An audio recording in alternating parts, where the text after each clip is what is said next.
Malina je posle jagode najznačajnija voćna vrsta. Desertno je voće, a plod se može koristiti u svežem ili smrznutom stanju kao i za različite oblike prerade.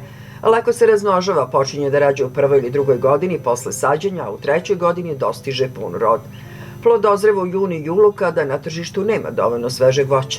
Prošla godina bila je odlična i u cenovnom tržištu maline. Međutim, tehnologija gajenja maline je vrlo zahtevan posao i mora se raditi tokom cele godine. Preventivne mere u tehnologiji su značajne jer mogu redukovati pojavu bolesti štetočina u proizvodnji, a to su pravilan izbor parcele, zdrav sadni materijal, izbor sortimenta, uništavanje starih zasada kao izvor zaraze, uništavanje korova. Ovog trenutka aktuelna je rezidva i vezivanje. Vilamet, kažete, polako je krenuo, vezivanje negde je već odrađeno, negde tek kreće. Evo ovde domaćin će tek morati da odradi bakar, jer naravno miker je nešto kasnije sorta, ali pravo je vreme da se kreće u borbu za malinu.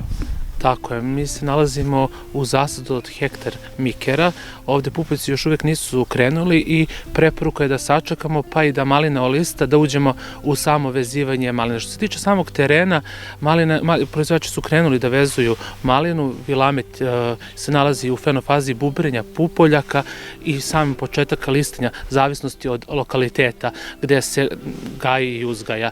Preporuka sama je korišćenje bakarnih preparata, odnosno ulja, bakarno ili plavo ulje u fenofazi bubrenja pupoljaka. Ako to preskočimo, onda radimo sledeći tretman u fenofazi samog početka listanja sa bakarnim preparatom, bakar plus insekticid. Ukoliko u špaliru ima izdanaka sa prevremenim bočnim grančicama, treba ih ukloniti, a za vezivanje izabrati izdanke bez bočnih grančica, ujednačene debljine i bez prisutnih znakova oboljenja.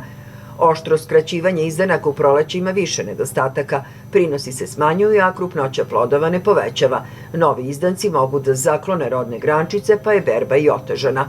Plodovi dozrevaju kasnije nego pri umerenom orezivanju, tako da treba biti i oprezan. U jednom od zasada maline miker vidimo da vegetacija još uvek miruje, stoga treba biti oprezan, jer nam se dešavalo da toplo vreme prevari malinare. Ipak suve izdanke struka pravda i sušom toko leta i u vreme nakon berbe. A na mnogim lokalitetima imali smo i kretanje pupoljaka. Pupoljak krene, počne da lista i u toj fenofazi čak ostane. Znači na jednom izdanku bude samo nekoliko desetak aktivnih pupoljaka, odnosno posle izdanaka koji donesu rod. Pa možemo reći da smo svedoci menjanja klime. To je jedan od uzroka gde imamo topla leta, gde su temperature preko 35 do 40 stepeni. Možemo reći da možda i u tom periodu nama pupoljci stradaju za ovu godinu koju treba da krene u vegetacijnu godinu. Što se tiče, naravno, korove nećemo ni da pomenemo, to je obavezna higijenska mera, ali šta je sa prihranom? Vidimo ovde, čeka se kiša. Ovde je dubinsko đubrivo, znači ljudi su odradili, imali smo period gde je bilo januar i polovina februara idealno za bacanje, posle toga 2 nedelje mi već imamo temperature u februaru mesecu preko 20 stepeni. To ne može da pogoduje ni jednoj biljnoj kulturi, jer se 10 stepeni sve kreće, tako da i malina, a ušli smo sad u neki period sa temperaturom od minus 4 do 5 stepeni, tako da i same biljke ne znaju kako da se ponašaju u tim klimatskim uslovima. Pitanje nije generalno samo za malinu, ono što se odnosi uopšte na voćne vrste. Ja sam juče bila na terenu u plasteniku pod agrilom. Krompir je oprljen. Šta se dešava napolju sa vrstama koje su kajsiju, možemo reći kajsija da i ove godine rane sorte kajsije su podlegle posledicama mraza. Sada treba preduzeti potrebne mere da bi se obezbedila dovoljna količina vlage u zemljištu, jer izdanci rastu, a plod se razviju u toku proleća i leta, kad često nedostaje vlage. Iz priloženog vidimo da kišu čeka i đubrivo. Vlažnost više od drugih činilaca utiče na krupnoću ploda, pa prema tome i na prinos.